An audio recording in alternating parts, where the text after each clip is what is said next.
자, 4장 8절은 계속해서 이제 그 조금 전에 그 율법의 역할이 뭐냐 얘기하다가 예수님이 오실 때까지 율법이 초등교사의 역할을 한다. 그러나 예수님이 오신 이후에는 아들 되게 하시고 유업을 받게 유업을 받을 수 있는 아브라함의 자손으로 되게 하신다 하면서 8절에 또 옛날 얘기를 하죠. 예수 믿기 이전에. 그러나 너희가 그때는 하나님을 알지 못했던 때죠. 그때는 하나님이 아닌 자들에게 종노릇했다. 하나님이 아닌 자들. 뭐 대표적으로 우상이라고 하겠죠. 과거에는 하나님을 알지 못했을 때는 종노릇했다. 종노릇. 특별히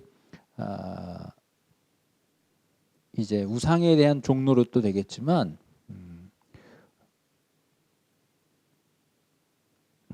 우상에 대한 종노릇도 되겠지만 아까 그 4장 3절에 세상의 초등학문 이렇게 얘기했을 때 세상에 대한 종노릇도 해당이 됩니다.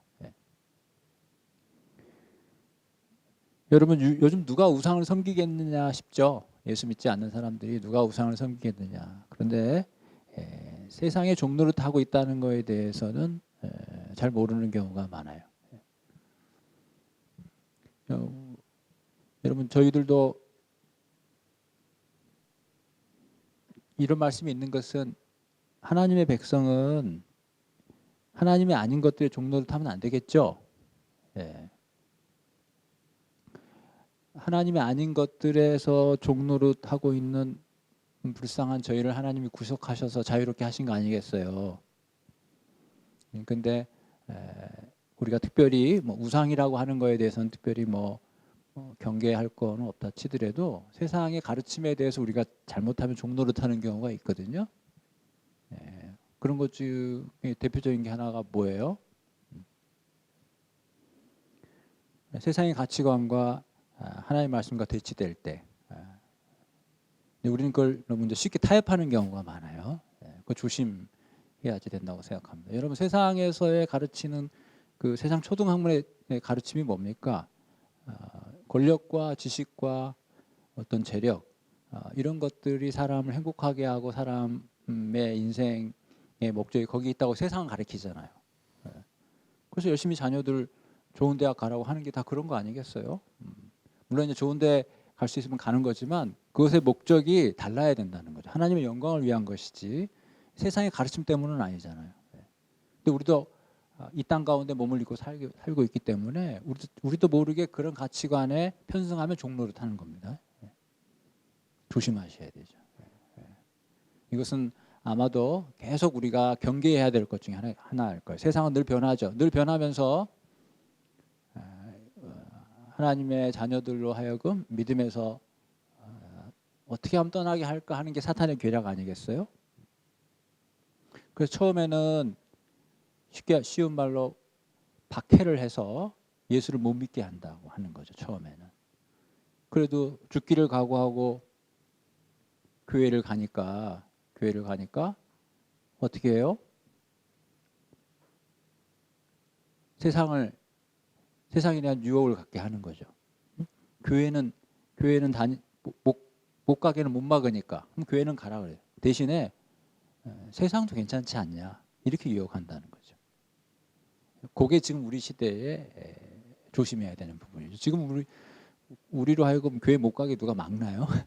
그런 박해가 있는 건 아니죠. 물론 이제 개인적으로 뭐 가정사에서 뭐 저도 그런 경험이 있었습니다만은 이제 부모님의 종교가 다를 경우에는 자녀들이 교회 가는 걸 못 가게 하죠. 뭐 그런 것도 이제 뭐 어려움일 수 있겠지만 뭐 그런 거는 뭐 좀 특별한 경우고 대부분의 뭐 성도들이 교회 가는데 뭐 자기가 피곤해서 가고 싶진 않을 때는 있어도 가고 싶은데 못 가게 하는 경우는 없잖아요. 근데 조심해야 할 것은 사탄의 계획 중에 하나는 못 가게 하는 게 아니라 교회 가라 이거예요. 예수 믿으라 이거예요.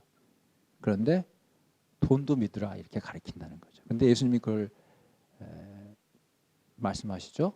하나님과 재물을 겸하여 섬길 수 없다. 우리가 그 부분을 늘 조심해야 합니다. 그래서 뭐 우리가 세상의 문화적으로 우리가 선도해야 된다 뭐 그런 얘기들도 많이 하는데 뭐 그건 둘째치고 어쨌든 세상의 가르침이라고 하는 것이 세상의 초등학문으로 우리를 종노릇하게 할 수 있다라는 부분에 대해서 우리가 늘 경계해야 되고, 특별히 이제 교회에서 성경적인 가치관, 세계관 이런 걸 이제 청소년들이 가르치는 이유가 바로 거기에 있는데, 저는 가르침보다도 기성세대인 저와 여러분이 그렇게 살아야 된다고 생각해요. 신앙이 있는 장로님이나 부모님이 교회에서는 장로고 권사하고 열심히 기도하는데 생활하는 거 보니까 마치 대학 못 가면 인생 실패할 것처럼, 그럼 하나님은 어디 갔냐고요? 하나님의 은혜는 어디 갔냐고요? 하나님이 모든 전쟁을 하신다며, 내 인생의 모든 것은 하나님의 손에 있다는 것이 대전제라면서 그 하나님의 은혜는 온데간데 없고, 꼭 좋은 대학 못 가면 사랑구시 못한다고 부모가 얘기를 한다면 그게 바로 세상 학문의 종로로 타는 거 아니냐 이거죠. 그래서 저와 여러분이 먼저 그런 부분에 모범이 돼야 한다. 저는 그렇게 말씀고, 자녀가 다 큰 사람들은 또 이제 교인들한테도 그래야 본이 된다 이렇게 말씀을 드립니다. 그래서 하나님이 아닌 자들에게 종로를 탄다는 게 뭐 누가 우상의 종로를 타겠냐, 나하고 관계없는 얘기라고 생각할까봐 제가 드리는 말씀인데 그렇지 않다. 이것은 계속적으로 우리가 조심해야 되는 것들이다. 9절에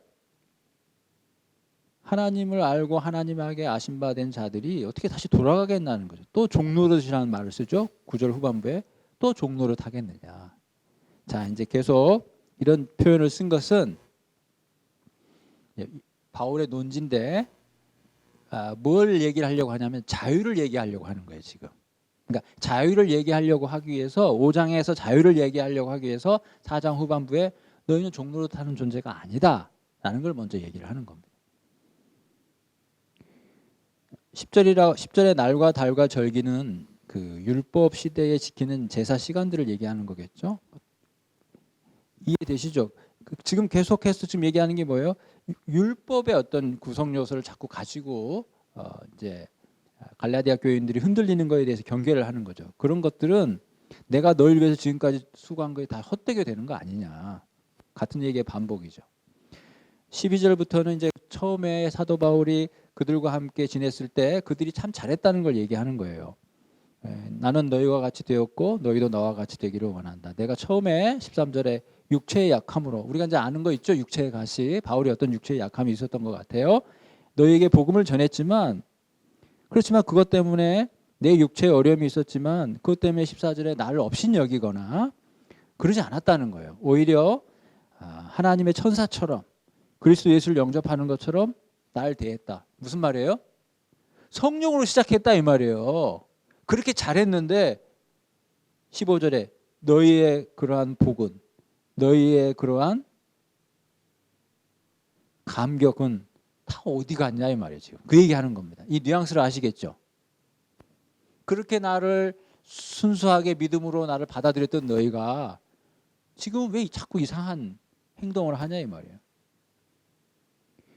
그때 너희는 할 수만 있었으면 너희의 눈을 나에게 빼어줬을 거다. 눈이라도 빼어줬을 거다. 그래서 어떤 학자들은 이 본문을 통해서 바울이 가지고 있던 육체의 연약함은 눈의 질병이었다. 이렇게 설명하기도 해요. 참고되시라고 제가 여러분에게 말씀을 드렸습니다. 16절에 난 너에게 참된 말만 했다는 거예요.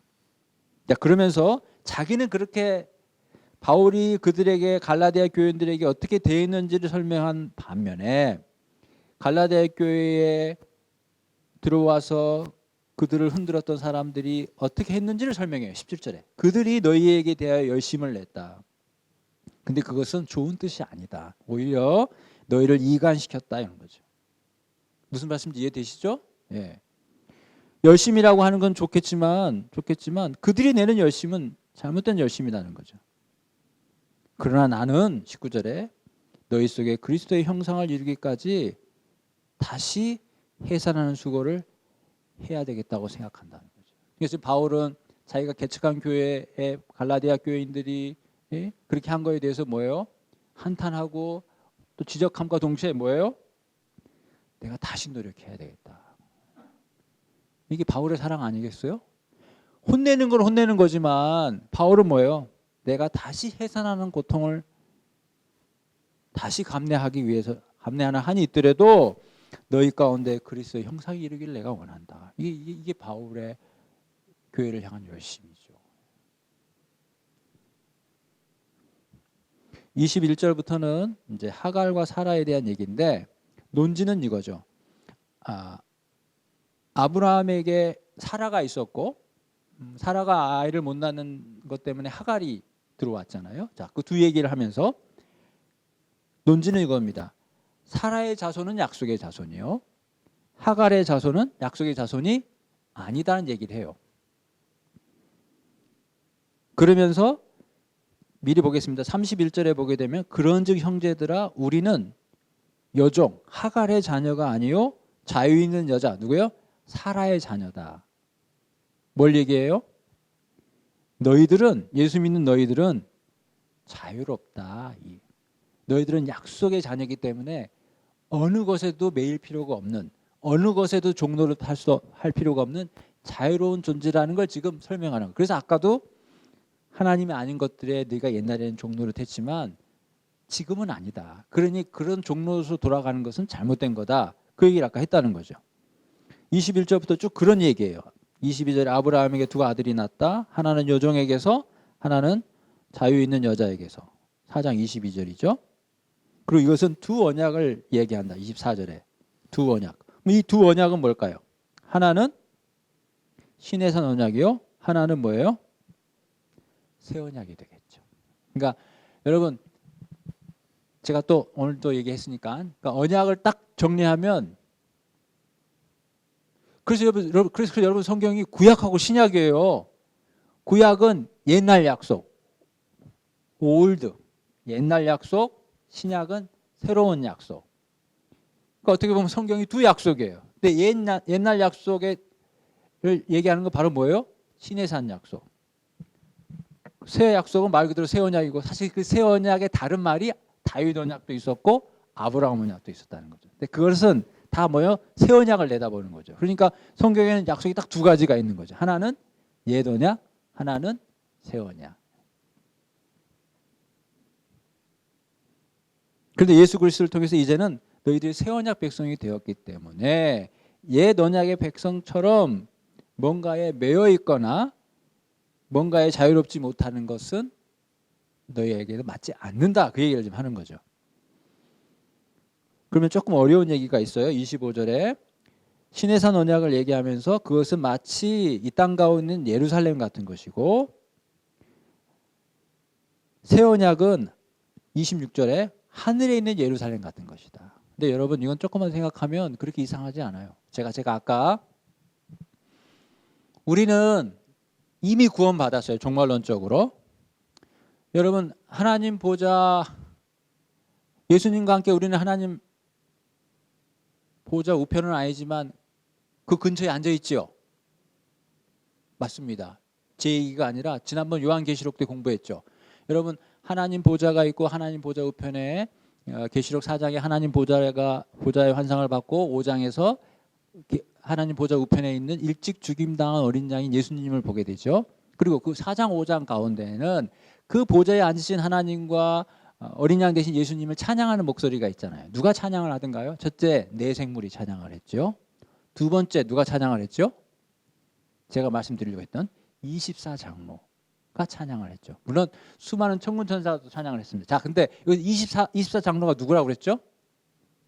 구약의 12지파, 신약의 12제자, 12사도. 신구약에 구원받은 모든 백성을 대표하는 게 24장로죠. 그래서 여러분 그 24장로 안에 우리가 들어가야 안 들어가요? 들어가죠. 모든 구원받은 자의 대표라니까요. 24장로가. 그러니까 이미 종말론적으로 우리는 예수님의 부활과 승천 가운데 이미 함께 했어요. 그래서 나중에 새 예루살렘이 새 하늘과 새 땅 가운데 새 예루살렘이 내려오죠. 그러니까 이미 새 예루살렘은 이미 하늘에 있어요, 없어요? 있는 거죠. 있는 게 그 마지막 순간에 내려올 뿐이죠. 그러니까 여기 있는 위에 있는 예루살렘이 그렇게 낯설지는 않죠. 그리고 이 위에 있는 예루살렘은 곧 누구하고 관계 있어요? 새 언약 백성과 관계가 있다 이 말이죠. 그렇게 이해하시면 될 것 같습니다. 그러면 28절에 형제들아 너희는 이삭과 같이 무슨 자녀다? 약속의 자녀다. 그러면 자유란 얘기를 하죠. 30절에 자유 있는 여자의 아들과 더불어 유업을 얻지 못하게 하기 위해서 여종과 그 아들이 내쫓김을 당했다. 31절에 그러므로 너희는 여종의 자녀가 아니라 자유 있는 자녀다라고 끝내면서 5장의 자유를 얘기해요. 바울의 논조의 흐름입니다. 그리스도께서 우리를 자유롭게 하려고 자유를 주셨으니 그러므로 굳건하게 서서 다시는 종의 멍에를 매지 말라. 우리를 자유롭게 하려고 자유를 줬다. 좀 이상하죠? 말이. 네, 이렇게 풀어보겠습니다. 우리를 자유롭게 하려고 해방하셨다. 이렇게. 그러니까 이제 하나는 자유가 맞는데 하나는 자유를 위한 해방이에요. 그러니까 우리를 해방시켜서 어떻게 했다? 자유롭게 했다는 거죠. 따라서 우리는 해방됐기 때문에 그 무언가로부터 해방됐기 때문에 다시 그거의 종이 되는 것은 맞다 맞지 않다? 맞지 않다 이 말이죠. 특별히 여기서 자유는 이 문맥의 흐름상 율법으로부터의 자유죠. 이제 무슨 말이에요? 내가 율법을 지켜야 하나님의 자녀가 될 수 있겠는가? 이것으로부터 해방됐다는 거죠. 왜? 믿음으로 하나님 자녀가 되는 거기 때문에 내가 율법을 지켜서 하나님의 자녀가 되는 이 멍에 그런 구속으로부터 이제는 해방이다 이거죠. 그래서 이제는 종의 멍에를 매지 말라. 아까 4장 8절에 종 노릇하지 말라. 계속 바울은 이걸 얘기해요. 너희가 자유롭다는 거예요. 하나님이 아닌 것들로부터 이제 자유롭고 세상의 초등학문으로부터도 자유롭지만 하나님의 율법을 통해서 구원받고자 하는 그런 발버둥으로부터 이제는 자유를 얻었다는 거죠. 그래서 여러분 예수님이 이런 말 하죠. 수고하고 무거운 짐진 자들아 다 내게로 오라 내가 너희를 쉬게 하리. 여러분 이 말을 들을 때 내가 지난 한 주간 동안 직장에서 되게 힘들었는데 이제 주님이 나에게 안식을 주는구나. 그런 뜻이 아닙니다. 이 짐은 바로 율법의 짐이에요. 예수님이 얘기하는 게 지금 이 얘기를 하는 거예요. 많은 사람들이 율법을 짐으로 알아요. 왜? 내가 이 율법을 지켜야 하나님 자녀가 되는구나. 이렇게 생각하는 사람들이 있었다니까요. 예수님이 그걸 얘기하는 거예요. 그 율법의 짐을 벗어라. 다 내게로 오라. 내가 그걸 자유롭게 하겠다. 그 율법의 짐으로부터 예수님은 우리에게 자유를 주시겠다고 말씀하시는 것이 바로 수고하고 무거운 짐진 자들아 다 내게로 오라. 내가 너희를 쉬게 하겠다는 거예요. 물론 뭐 개인적으로 큐티할 때 내가 힘들었는데 요즘 명절 지나면서 힘들었는데 주님 안에 안식 누리는 뭐 그것도 은혜는 되긴 됩니다. 근데 어쨌든 그 본문은 율법의 짐을 얘기하는 거라는 거죠. 지금 5장에서도 마찬가지예요. 율법의 멍에로부터의 자유를 얘기해요. 더 이상 종이 아니다는 거죠.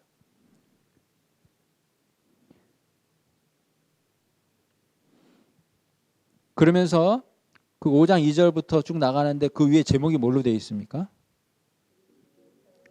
자, 그럼 제목만 보면 이제 예상할 수 있어요. 자, 이제 무슨 얘기를 할 것 같아요? 자유는 얘기했으니까 이제 사랑인데 자유하고 사랑을 이제 붙여야죠. 설명을 하려고 하니까 어떻게 설명할 수 있어요? 예, 맞는데 너 좀 자유롭지? 그 자유 가지고 뭐 할 건데? 이걸 묻는 거죠. 너 좀 마음대로 할 수 있어. 너 자유야 지금 자유인이야. 지금 글 선언했잖아요. 너 예수님을 통해서 너 이제 자유롭게 돼서 어느 것도 널 얽매이게 할 수. 율법 그것도 너는 얽매이지 않아도 돼. 마치 내가 이렇게 도덕적으로 이렇게 살아야 되는 거 아닌가 그런 생각하지 마. 그런 것도 널 얽매이게 하는 건 넌 다 자유야. 율법 다 지켰어. 누가? 예수님이. 율법의 마침이 됐다니까요. 넌 자유로워. 자, 또 얘기합니다. 저와 여러분 예수 믿고 구원받았어요. 천국 가지 못할까 노심초사할 필요 없어요. 그 티켓을 좀 더 확실하게 하겠다고 뭐 할 것도 없어요. 자유해요. 근데 자유로운데 이제 뭐 하실래요? 이제 남은 평생? 그걸 묻는 거예요 지금. 여러분 자유인이에요 지금. 주님께서 여러분에게 저에게 자유를 줬어요. 이제 그 자유 갖고 뭐 하실래요? 네, 맞아요. 코로나 때문에 못 다녀서 그렇지 코로나만 아니면 그냥 여기도 다니고 싶고 저기도 다니고 싶고 자유니까. 그 자유로운 새 언약 백성에게 뭘 할 거냐고 물었어요. 그랬더니 지금 바울은 뭐라고 대답해요? 그 자유로 사랑해야 된다. 그 자유로 사랑을 하는데 너무 사랑에 매여 있어서 마치 종된 것 같다 할 정도. 이게 이제 그 말 속의 역설이죠. 애껏 자유롭게 했더니 자기가 다시 종의 길로 가. 제가 설명이 좀 곤란한데 느낌으로 잘 받으시기를 바라요. 하나님이 우리를 자유롭게 했더니 내가 다시 종이 되겠다고 나선 거예요. 주님을 위해서, 이웃을 위해서. 이웃을 사랑한다는 건 종로를 사겠다는 거 아니겠어요? 왜요? 그럼 사랑한다는 거는 뭘 섬기는 거잖아요. 그러면 내가 주인으로 누구를 사랑할 수 있어요? 내가 종의 위치로 사랑하는 거 아니겠어요? 여러분, 제가 그 시간은 같지만 본문 한 두 군데만 찾아보겠어요. 고린도전서 9장 19절 한번 보겠습니다. 자, 273페이지 고린도전서 9장 19절 고린도전서 273페이지.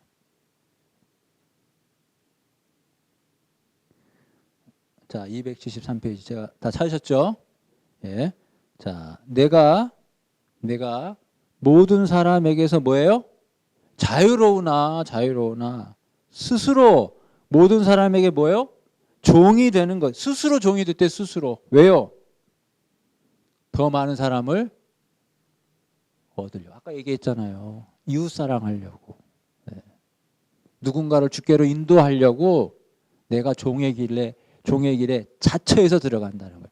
여러분, 이게 새 언약 백성의 새로운 모습이에요.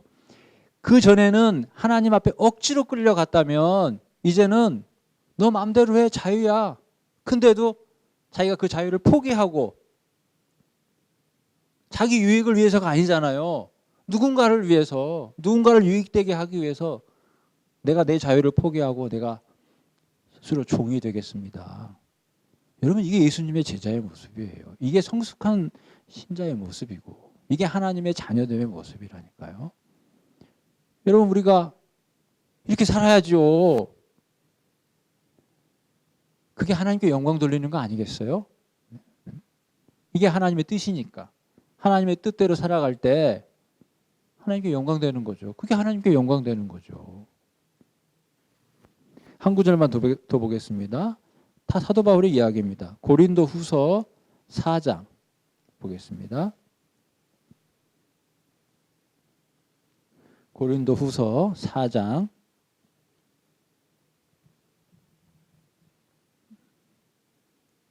5절 말씀입니다. 5절 말씀.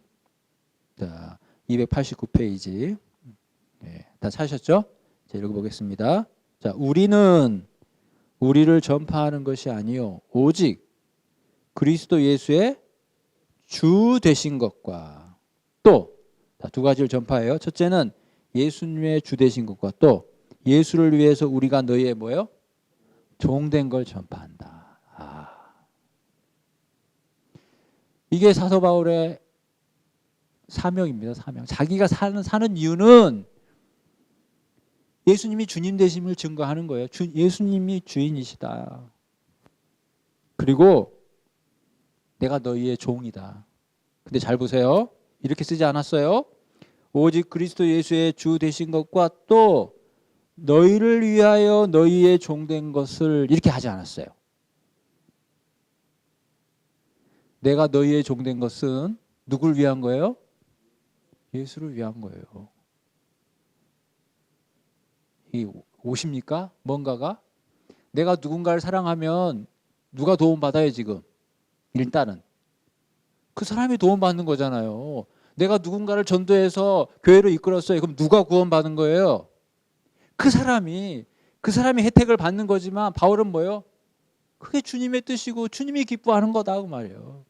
그러니까 내가 그를 사랑하는 건 내가 진짜 그 사람을 좋아하고 그 사람이 정말 내가 주님의 사랑으로 사랑하는 것도 있지만 그러나 내가 그 사람을 사랑하는 그 동의는 주님 때문이다. 주님 때문에. 내가 종된 거, 내가 정말 너를 위한 것도 없지 않아 있겠지만서도 실제로 살아보면 이뻐서 사랑하는 경우는 드물잖아요. 네? 그리고 성경은 계속 그런 사랑은 죄인도 한다고 그렇게 돼 있잖아요. 핵심은 사랑받지 못할 사람을 사랑하는 게 어렵다고 그랬잖아요. 근데 그렇게 할 수 있는 것은 그 사람이 좋아서는 아닐 거 아니겠어요. 그럼 사도 바울이 그럼에도 불구하고 자기가 뭐 못난 게 있어요, 뭐 모르는 게 있어요. 그럼에도 불구하고 내가 그들을 위해서 섬기는 종의 자세가 된 것은 오로지 사도 바울은 누구를 생각하는 거예요 지금? 예수님만 생각하는 거예요. 예수님만. 내가 예수님 생각할 때 내가 저 사람한테 내가 저 사람 신발을 닦아주고 내가 저 사람의 시녀 역할을 하는 게 자존심이 상할 게 뭐가 있으며 내가 손해볼 게 뭐가 있겠냐 이거지. 내가 예수님만 생각하면 그런 거 다 참을 수 있다. 그 말입니다. 여러분 여기에서 우리가 배워야 될 게 있지 않아요? 우리의 헌신 봉사의 동력은 다 주님에서 받은 은혜 때문이에요.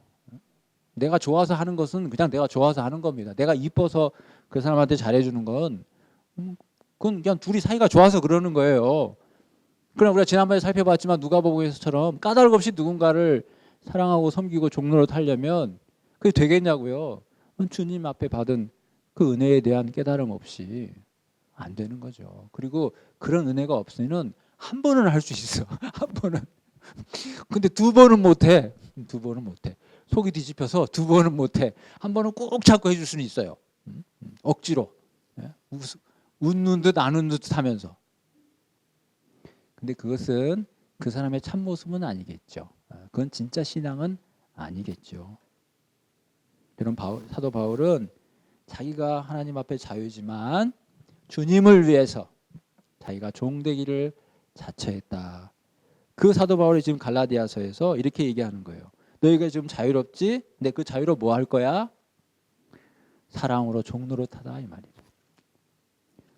5장 13절에 13절에 오직 사랑으로 서로 종노릇하라. 이것이 바로 율법을 이루는 것이다. 사랑이 율법의 핵심이지 않습니까?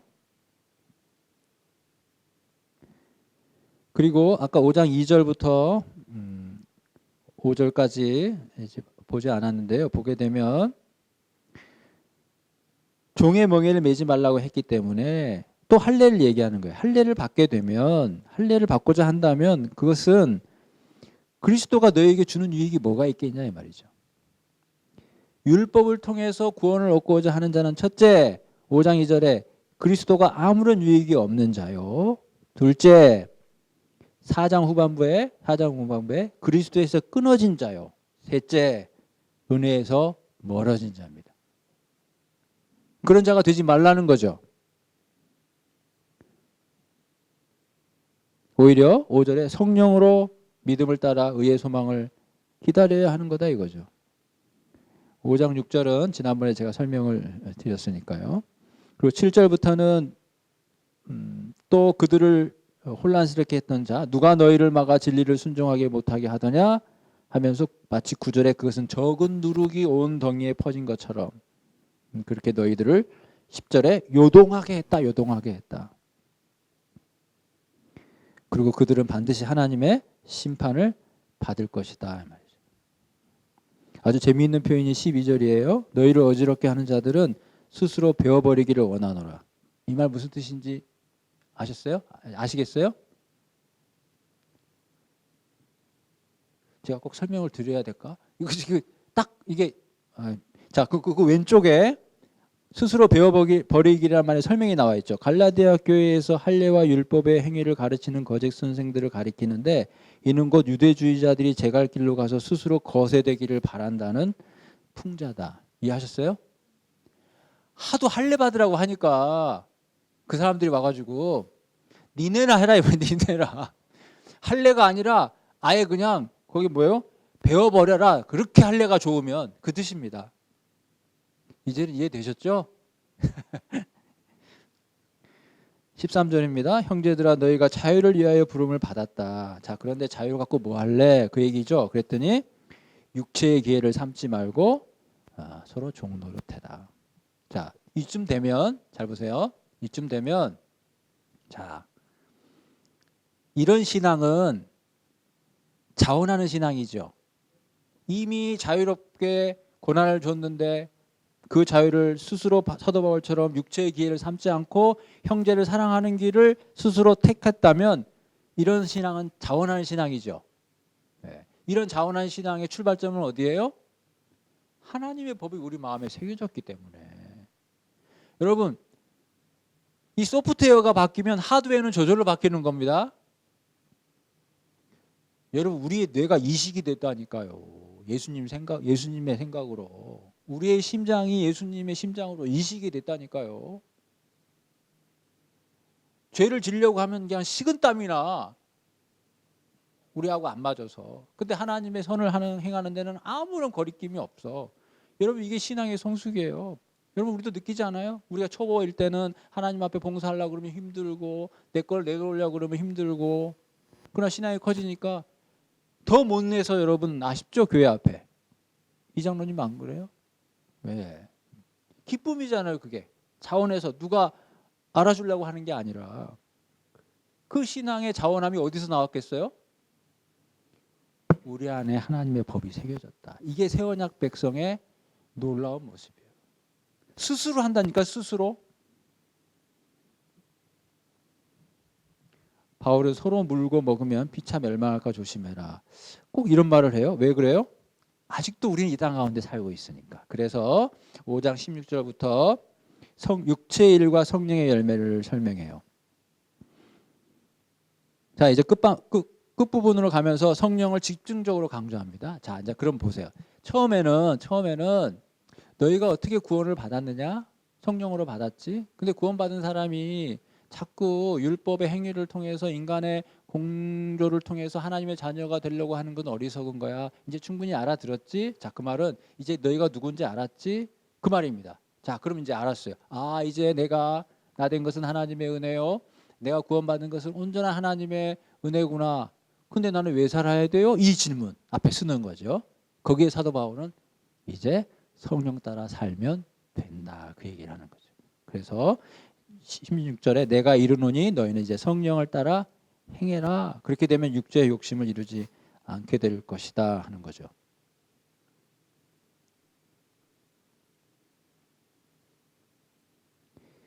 (25절부터) 보겠어요. 만일 우리가 성령으로 살면 또한 성령으로 행할지니. 이게 뭘까요? 16절에 성령을 따라 행하라 했고요. 25절에 성령으로 살면 또한 성령으로 행할지니. 성령으로 행한다는 말은 16절과 반복이에요. 성령을 따라 행하라는 건 알겠어요. 근데 그 앞에 성령으로 살면이란 말은 뭘까요?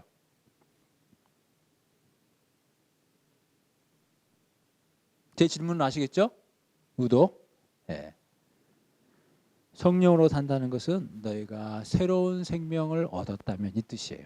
그러니까 뭐예요? 너희가 구원받았다면 마땅히 성령으로 살아야 된다는 걸 얘기하는 거예요. 그것을 성령으로 살면 또한 성령으로 행할지, 이렇게 해서 여러분들 혹시 해석하기 어려우실까 봐 제가 말씀을 드렸어요. 이 말은 너희가 성령으로 구원받았지, 그랬으니 마땅히 이제 성령을 따라 행해야 된다. 그 얘기를 하는 거예요. 육체의 소욕과 성령의 소욕에 대해서 17절에 말씀을 하면서 18절 보세요. 만일 성령의 인도하신 바가 되면 율법 아래 있지 않다. 무슨 말이에요? 이제 우리가 성령 따라 살게 되면 당연히 율법 아래에 있었던 그런 과거의 율법의 저주나 그런 것들 해당이 안 된다는 거죠. 그리고 율법 아래에 있었을 때는 율법을 어떻게 이해해요? 구원의 수단으로 내가 율법을 지켜야지만 구원 얻는 거다라고 했던 그런 율법이었다면 이제 성령으로 인도하신 바가 되면 내가 좋아서 지키는 율법이라는 거예요. 예전에는 억지로 지켜야지만이 안 돼. 지키기 싫은 걸 억지로 지키는 율법이었다면 이제 성령의 인도하신 가운데 받게 되면 율법은 뭐예요? 자기가 좋아서. 다른 말로 세상에 율법이라는 게 없어도 내가 행하는 걸 기록하면 그게 율법이라는 거예요. 제 말씀 이해하셨나 모르겠어요. 네? 세상에 율법이 조문으로 없어도 예수 믿는 사람이 자기가 행동하는 걸 누가 적었다. 그럼 그게 율법이 된다는 거죠. 왜? 내 안에 율법이 있는 게 밖으로 나왔기 때문에. 여러분 놀랍지 않습니까? 육체의 일과 성령의 열매에 대해서 대조하고 있는 부분이 있습니다. 여러분 잘 아시는 거니까 21절 후반부에 보세요. 그런 사람들은 하나님의 나라를 유업으로 받지 못해요. 대표적으로 19절에 성에 관한 문제죠.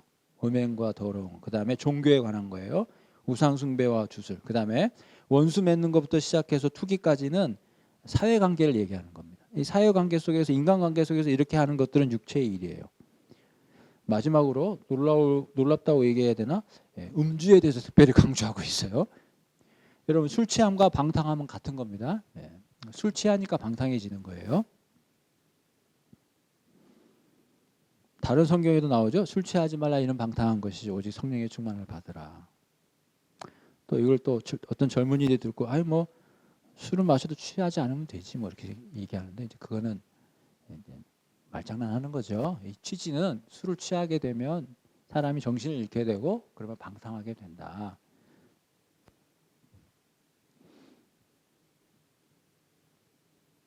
그것은 육체의 일이에요. 그리고 그런 사람들은 하나님의 나라를 유업으로 받지 못해. 이것은 종말론적 얘기입니다. 종말론적 얘기. 괜히 또 여러분 혹시라도 나는 여기 있는 것 중에 조금 여기 여러분 너무 걱정하지 마세요. 종말론적 얘기라니까요. 네. 여러분 그렇게 하겠다고 삶의 뜻을 정하신 건 아니잖아요. 제 말씀 이해하셨습니까? 내가 원수를 맺고 살겠다고 여러분 비전을 세우신 건 아니잖아요. 네. 아닌 건 알잖아요.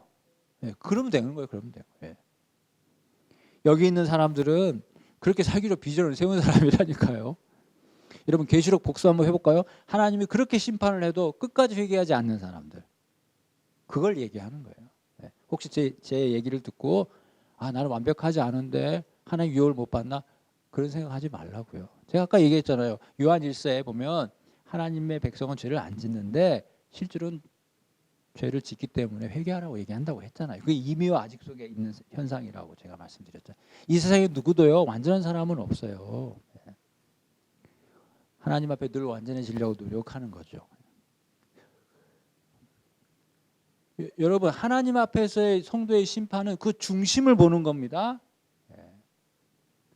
절대 오해하지 마세요. 내가 청년 때 잘못한 거 있는데 그것 때문에 지옥 가지 않을까? 그런 거 아니에요. 나의 중심이 하나님께 향해 있잖아요. 비록 연약하지만. 그게 중요하다 이 말이에요. 종말론적인 걸 얘기하는 거예요. 성령의 열매는 9가지이죠. 여러분 잘 아시는 거니까. 그러나 제가 이제 부연 말씀을 드리면 처음에 있는 3가지는 하나님 앞에서의 열매예요. 그건 여러분 도움이 될 겁니다. 사랑과 희랑과 화평은 하나님 앞에서의 열매예요.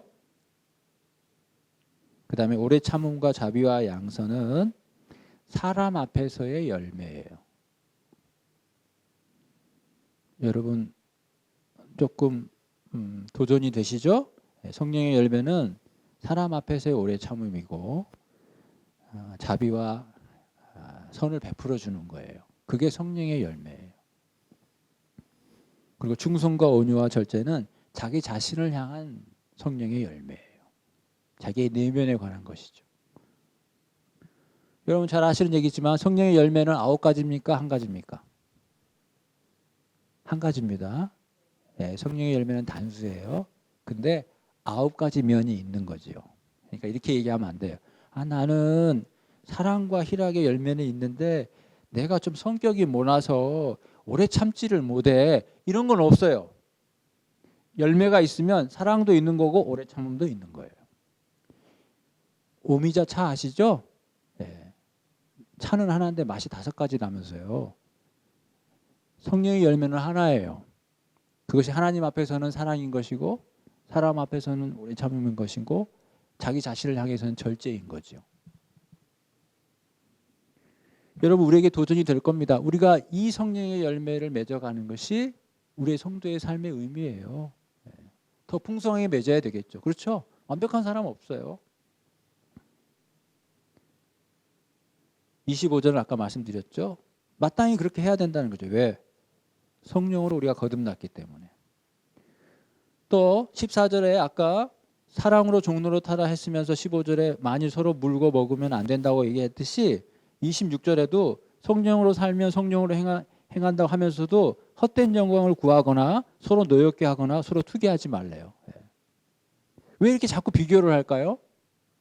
성령으로 살지 않으면 이런 일들이 생기는 거거든요. 이런 일이 생기지 않으려면 어떻게 해야 돼요?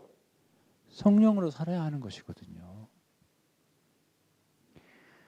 이제 마지막으로 6장입니다. 자, 6장의 제목이 뭐죠? 자, 그러면 5장에서 자유를 얘기했어요. 그 다음에 사랑을 얘기했습니다. 근데 이 사랑은 어디로부터 나오는 사랑? 성령으로부터 나오는 사랑. 그리고 나서 6장에 짐을 얘기했어요. 그러면 여러분 6장은 안 보더라도 어떻게 예상이 돼요? 짐을 서로 진다. 이 부분 제목만 보고도. 그렇죠. 사랑한다는 게 뭐냐? 성령으로 사랑한다는 게 뭐냐? 이렇게 물었을 때 답을 낸다면 그것은 서로의 짐을 져주는 것이다. 최소한 그것이 전부는 아니겠지만 갈라디아서에서 바울이 지금 얘기하고 싶은 이야기는 그거예요. 성령으로 사랑의 열매를 맺고 사랑으로 서로 종로를 타라고 했던 그것이 실제로 의미하는 건 뭐냐? 서로의 짐을 지어주는 것이다. 아까도 말씀드렸어요. 이제 모든 우리의 삶의 의미는 물론 하나님 앞에 있죠. 근데 여러분 보세요. 하나님을 사랑한다고 해서 여러분 하나님한테 뭘 해드릴 거예요 지금? 뭐 해드리면 잡숴요? 뭐 카톡으로 선물 보내면 받으실까? 여러분 하나님 사랑은 곧 뭐예요? 이웃사랑이에요. 이웃사랑. 특별히 하나님의 자녀에 대한 사랑. 그래서 6장 10절에 보면 우리가 모든 사람에게 착한 일을 하더라도 특별히 누구예요? 믿음의 가정들에게 하라는 거예요. 왜? 형제라는 거죠. 형제. 자녀가 둘이 있습니다. 누가 내 자녀에게 잘해주면 그 이웃이 얼마나 이쁘겠어요. 그런 거죠. 내가 하나님을 사랑하기 때문에 하나님이 사랑하시는 그 누군가를 내가 사랑하는 거죠. 그리고 내가 하나님을 사랑할 수 있는 길은 사람에게밖에 더 하겠냐고요. 내가 하나님 앞에 해드릴 수 있는 게 뭐가 있어요? 결국은 그 마음으로 이웃을 사랑하는 거고 하나님의 백성을 사랑하는 거죠. 이게 짐을 서로 지라는 거예요. 그런 의미에서 6장 1절에 누가 범죄한 것이 있거든. 보세요. 신령한 너희는 그러니까 신령하지 않으면은 그 사람을 바로 못 잡아줘요. 여러분 아시겠습니까? 신령해야 그 사람을 바로 잡아줍니다. 여러분 사람 바로 잡아주는 것도 실력이 있어야 되고 신뢰가 있어야 됩니다. 바로 잡아주려고 갔더니 너나 잘해 그런 소리 들으면 얼마나 창피하겠어요. 그런데 신령한 사람은 그 형제의 범죄를 바로 잡아줄 때 어떻게 하냐면 온유하게 해요. 온유한 심령으로 막 윽박지르고 지적하고 상처 주고. 여러분 그래서 믿음이 성숙된다는 게 참 중요해요. 한마디 더 붙이죠. 너도 그럴 수 있으니 조심해라 이 말이야. 응? 남의 실수를 보골랑 사람 다 똑같아. 너도 조심해라. 그러면서 너희가 짐을 서로 지라. 그것이 바로 그리스도의 법을 성취하는 것이다. 자, 그리스도의 법 제가 얘기했죠. 우리 안에 생긴 하나님의 법. 응? 그것이 이루어지는 길 중에 하나가 뭐다? 형제의 짐을 져주는 거예요. 형제를 사랑하는 거예요. 나의 것을 내어주는 겁니다. 근데 5절 보겠어요? 4절부터 각각 자기의 일을 살펴서 각각 자기의 짐을 지래요. 마치 뉘앙스는 뭐예요? 네 일이나 잘해. 그러는 것처럼 보이지 않아요? 예. 그 말도 없지 않아 있어요. 4절에 보세요. 자랑할 게 있어도 남에게는 있지 않다. 그러니까 자랑해도 남에게는 하지 말라는 거예요. 자랑한 게 있으면 그냥 자랑한 게 있는 거지. 그러니까 자기 스스로에게만. 그것 가지고 자랑하지 말라는 거예요. 그리고 각각 자기의 짐을 져라. 자기의 짐을 져라는 겁니까? 남의 짐을 지라는 겁니까? 누구 짐을 지라는 거예요?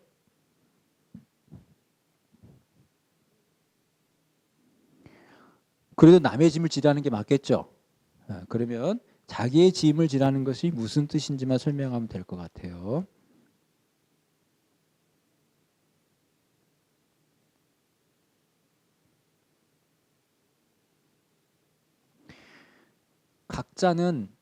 각자가 짊어져야 될 자기의 짐이 있다. 자, 이제 그 뒤에 보면 7절에 사람은 무엇이든지 심는 대로 거둔다. 자, 보세요. 그리고 그거에 대해서 나중에 결과를 얻게 되죠. 육체를 위해서 뭔가를 심었다면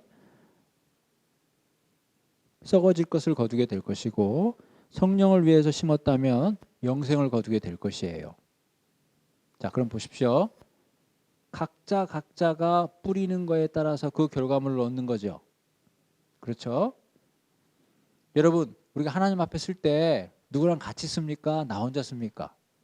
나 혼자 쓰죠. 내가 살면서 뿌렸던 걸 가지고 하나님 앞에 쓰겠죠. 그렇죠? 그래서 자기가 걸어가야 될 길이 있다면 그 길을 그 길을 가야 한다는 거죠. 각자의 짐이 있다는 거죠. 다시 말하자면 각자의 삶이 있다는 거예요. 각자가 감당해야 될 하나님 앞에서의 길이 있다는 거예요. 그런 의미입니다. 이해하셨습니까?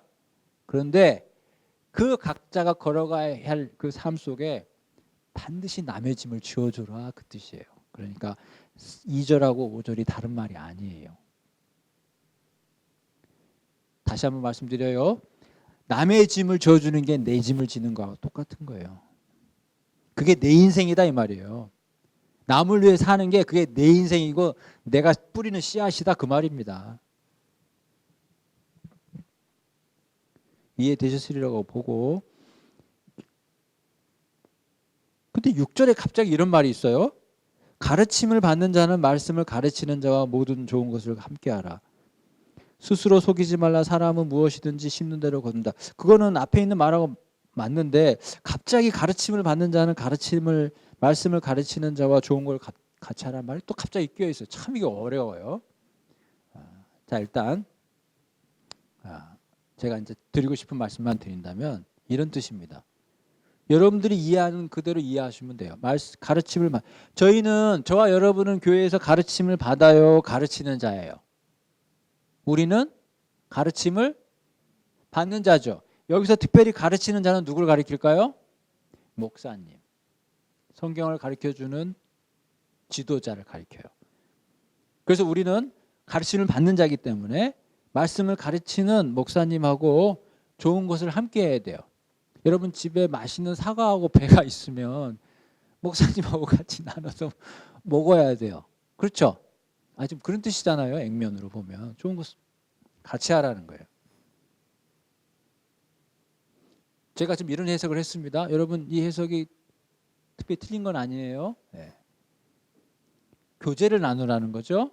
좋은 것을 같이 하라는 것은 교제를 나누라는 거예요. 말씀을 가르치는 자와. 왜? 말씀을 가르치는 자가 중요하니까. 다른 무엇보다도 말씀을 가르쳐 주잖아요. 자, 우리는 이 본문을 그렇게 이제 이해했네요. 자, 이제 이 본문을 목사님이 읽고 있어요, 지금. 자, 목사님이 이 본문을 읽었어요. 가르침을 받는 자는 말씀을 가르치는 자와 좋은 것을 함께하라. 엊그저께 추석인데 어떻게 선물이 하나도 안 들어오나 우리 집에? 지금 제가 이제 목사로서 이 본문을 읽어요, 지금. 갑자기 섭섭한 게 생각나. 이걸 보니까 아니 우리 교인들은 어떻게 이렇게 말씀을 보면 나하고 좋은 걸 같이 해야 되는데 어떻게 사과라도 한 박스 안 보내지? 이렇게 막 서운해. 네? 그렇게 읽으면 될까요? 우리는 어떻게 읽어요? 우리는 그렇게 읽어야죠. 그럼 목사님 어떻게 읽어야 돼요, 이거를? 그러면 네. 뭘 주는 것으로? 자, 이것은 그런 겁니다. 자, 말씀을 가르치는 자와 좋은 걸 함께하라. 이게 어떤 문맥에서 나오는 거냐면 다른 많은 관계들이 있을 수 있겠죠. 사람의 관계라는 게 꼭 말씀을 가르치는 자와 말씀을 가르치는 받는 자의 관계만 있는 건 아니잖아요. 뭐 교우들과의 관계도 있고 뭐 여러 가지 얘기를 할 수 있는데, 특별히 여기에서 이런 얘기를 하는 것은 여러분 이제 다 오래돼서 잊어버렸겠지만 그 갈라디아서 2장 10절에 보면 이런 말이 있어요. 이제 사도 바울이 예루살렘에 올라가서 자기가 전했던 복음이 그 예루살렘의 복음과 크게 다르지 않다는 것을 확인받잖아요. 그래서 그 기둥같이 여겼던 야고보나 게바나 요한이 자기에게 악수를 청했지 않습니까? 그 말은 뭐예요? 우리는 같은 라인이다. 우리가 같은 복음을 갖고 있다라고 하면서 마지막에 다만 이런 말을 했어요. 우리에게 가난한 자들을 기억하도록 부탁하였으니 이것은 나도 원래부터 힘써 행했다. 이것은 뭐냐면 이제 시기적으로 예루살렘의 그 경제적으로 어려움이 있어서 이방 교회들이 예루살렘 교회 소위 말하자면 헌금을, 그래서 이제 고린도 전후서에 보면은 그 연보에 대한 얘기가 많이 나오거든요. 그래서 그걸 이제 특별히 사도 바울이 그런 부분들에 대해서 많은 일들을 했던 것 같아요. 이방 교회들로부터 뜻을 모아서 너희들이 예루살렘 교회를 도와줘야 되지 않겠냐, 이렇게 이제 소위 말하면 설교를 해서 그들이 헌금을 받아가지고 예루살렘으로 전달해 주는 이런 역할들을 사도행전 고린도 전후에서도 엿볼 수가 있거든요. 자, 그런 맥락에서 그러면 잘 보세요. 그러면 왜 예루살렘 교회가 어려울 때 안디옥 교회나 그런 이방 교회들이 도와줘야 되느냐? 제가 지금 이제 그 관련된 본문을 제가 기억이 안 나서 제가 여러분들의 소개를 못 시켜드리는데 내용은 이런 거예요. 예루살렘 교회로부터 이방 교회가 받은 게 있어요. 그게 뭡니까? 말씀이죠. 그러면 이방 교회가 예루살렘 교회가 줄 수 있는 게 있어요. 그게 뭐예요? 물질이에요. 어려우니까. 그리고 사도 바울은 그렇게 얘기합니다. 그게 마땅하다. 너희가 누구로부터 말씀을 받아서 내 영혼이 구원을 받았다면 너희가 그가 어려울 때 네가 제물로 그에게 도와주는 건 마땅하다라고 사도 바울은 이야기를 해요. 그 문맥에서 지금 이 얘기를 하는 겁니다. 가르침을 받는 자는 가르치는 자와 조공을 같이 해라. 자, 가르침을 받는 자는 말씀을 가르치는 자로부터 뭘 받았어요? 똑같습니다. 이방 교회가 예루살렘 교회에서 받듯이 뭘 받아요? 말씀을 받았죠. 근데 가르치는 자는 항상 가난하죠. 예루살렘 교회는 그때 시기적으로 흉년이 들어서 가난했지만 늘 가난한 건 아니었거든요. 그러잖아요. 근데 말씀을 가르치는 자는 항상 가난해요. 무슨 뜻이에요? 말씀을 가르치는 자는 직업이 없잖아요. 그 얘기하는 거예요.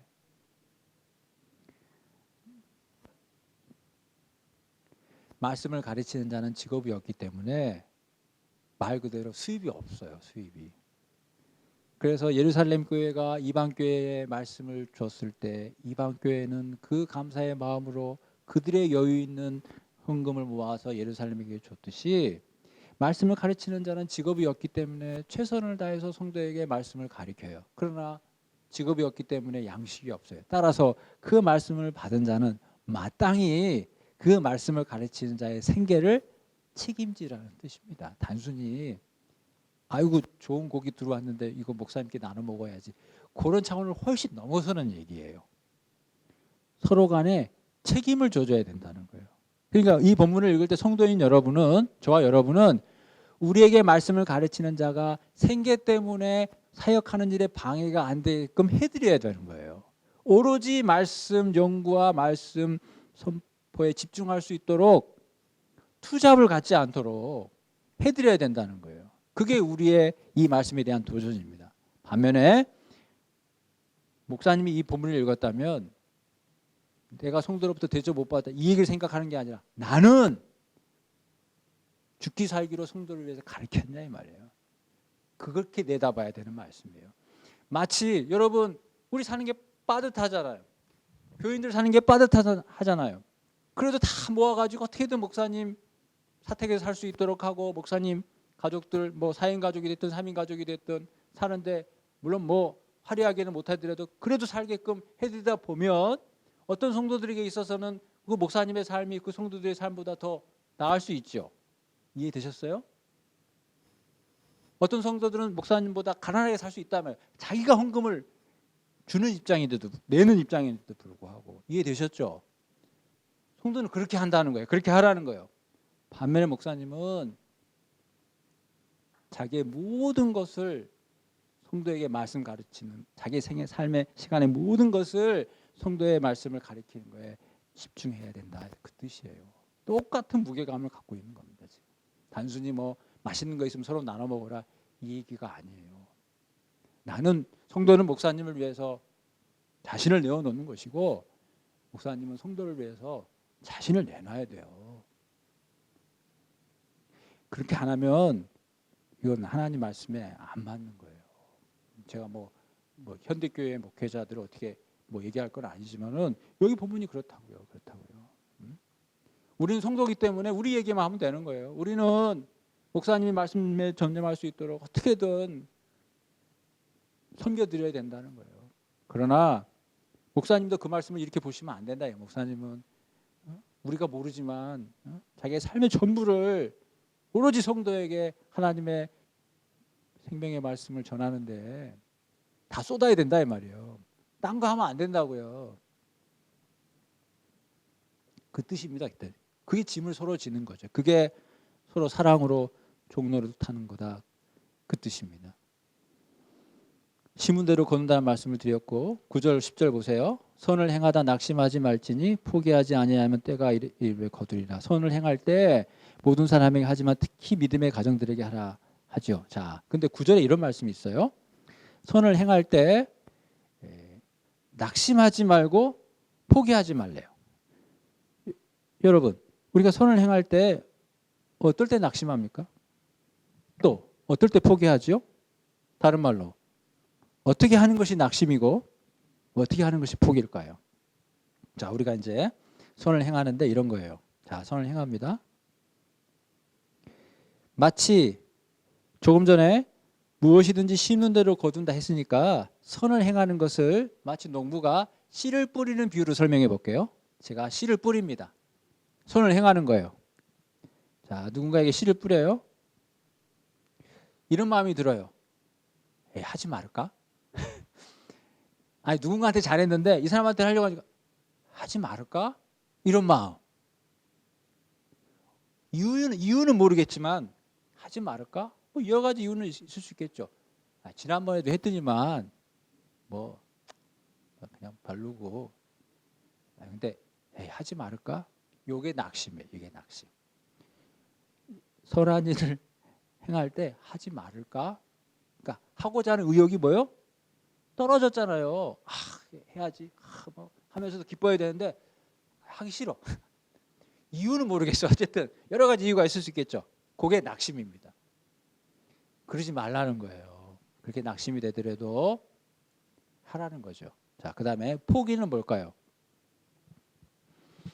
자, 씨를 뿌렸어요. 씨를 뿌렸어요. 근데 보통은 씨를 뿌렸으니까 뭐예요? 열매가 열리기를 기대하죠. 자, 제가 선을 했어요. 그랬더니 정말 하나님 잘 믿겠다 그러고 또 빈말인지 몰라도 고맙다고도 하고 어쨌든 내가 부족하지만 선을 행해서인지 그냥 상대방이 뭔가 변화가 있는 것 같고 그러니까 쉬운 말로 뭐예요? 씨를 뿌린 열매가 있어. 그래서 좋아. 근데 어떤 경우에 아니 이거는 뭐 아무런 반응이 없네. 씨를 뿌렸는데 그러니까 뿌려놓고 나서 기대를 안 해. 뭐 그냥 내가 하나님 믿고 하긴 했지만 또 무슨 변화가 있겠어. 뭐 그게 바로 포기입니다. 포기. 그러지 말라는 거예요. 그러지 말라는 거예요. 선을 행할 때 낙심하지 말고 그러니까 씨를 뿌릴 때 그럴 때가 오더라도 주저하지 말고 씨를 뿌리라는 거예요. 뿌리고 난 다음에는 생각하지 말고 평가하지 말고 하나님께서 열매를 거두실 걸 끝까지 기다리라는 거예요. 절대 포기하지 말라는 거예요. 그런 마음으로 모든 이에게 착한 일을 하되 특별히 믿음의 가정들에게 하라. 이렇게 해서 갈라디아서의 본론은 다 끝났어요. 마지막으로 사도 바울이 이제 첨언하는 것은 또 이 얘기입니다. 12절 13절에 보면 육체의 모양을 내려 하는 자들 할례를 받은 그들 그게 뭐예요? 다시 처음의 주제로 돌아가는 거죠. 그러니까 뭔가 육체의 모양으로 율법 특별히 할례를 받음으로써 뭔가를 하려고 하는 것은 잘못됐다 이거지. 잘못됐다. 그리고 특이한 것은 13절에 너희들한테 그렇게 할례를 받으라고 하는 사람들이 있지. 너희들한테 그렇게 율법을 지켜야 된다고 얘기하고 할례를 받으라고 했던 그들 사실 지네들도 못 지켜. 그 얘기입니다. 13절이. 지네들도 못 지키면서 스스로 율법은 지키지 않으면서 너희에게 할례를 자꾸 받으라고 하는 그거는 너희를 가지고 자랑 삼아. 무슨 말이냐면 내가 이런 사람들을 할례를 시켰다 하고 누구에게 자랑해요? 자기들이 속해 있던 유대인들에게 자랑하고 싶어서. 조금 주제에 벗어난 얘기일 수 있을까요? 여러분, 성도가 자기의 자랑거리가 되면 안 됩니다. 자기의 자랑거리의 대상으로 성도가 되면 안 돼요. 우리는 뭐 그런 유혹에 빠지지 않을 수 있겠지만 목회자들은 그런 유혹에 빠질 수 있겠죠. 본인의 목회의 성공의 조건이 성도들이 된다면 글쎄요. 성도들은 목회의 목적이 돼야죠. 성도를 위해서 목회하는 거지 목회를 위해서 성도가 존재하는 건 아니지 않습니까? 여러분 그렇다 그러면 목사님들께 모일 때 우리 교인이 1,000명이요 2,000명이요 그렇게 자랑하는 게 이렇게 자랑하는 거하고 뭐가 달라요? 똑같지.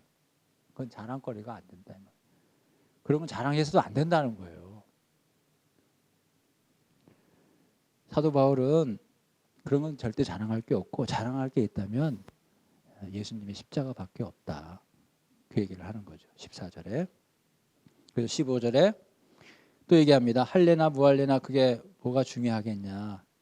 하나님 앞에 새 사람이 되는 것이 중요하지. 그리고 16절에 무릇 이 규례를 행하는 자에게와 하나님의 이스라엘에게 평강과 긍휼이 있다 한다 할 때 이 규례를 행하는 자가 뭘까요? 그것은 15절에 얘기했던 그리스도의 십자가를 통해서 새롭게 창조함을 받은 사람, 새 언약 백성, 이제 그 마음판에 새겨진 그리스도의 법대로 살아가는 모습, 그 원리를 얘기하는 거예요. 이제 새 사람이 되어서 새 언약 백성답게 살아가는 자들에게 하나님의 은혜와 평강이, 하나님의 평강과 긍휼이 있기를 사도 바울이 기원하면서 갈라디아서를 마쳤습니다. 여러분 시간이 좀 많이 흘렀는데요. 여러분 수고하셨습니다. 제가 그래도 뭐 준비를 조금 한다고 했는데 뭐 좀 부족한 부분이 조금 좀 제가 봐도 좀 있었던 것 같아요. 다음에 기회가 되면 조금 더 우리 갈라디아서를 더 풍성하게 읽을 수 있기를 소망하고요. 그래서 어쨌든 여러분 잊어버리기 전에 갈라디아서를 많이 읽으셔서 여러분들이 갈라디아서를 충분히 자기 것으로 소화해낼 수 있었으면 좋겠습니다. 다음 시간에는 신명기를 해보도록 하겠습니다. 여러분 늦은 시간까지 수고 많이 하셨어요. 수고하셨습니다.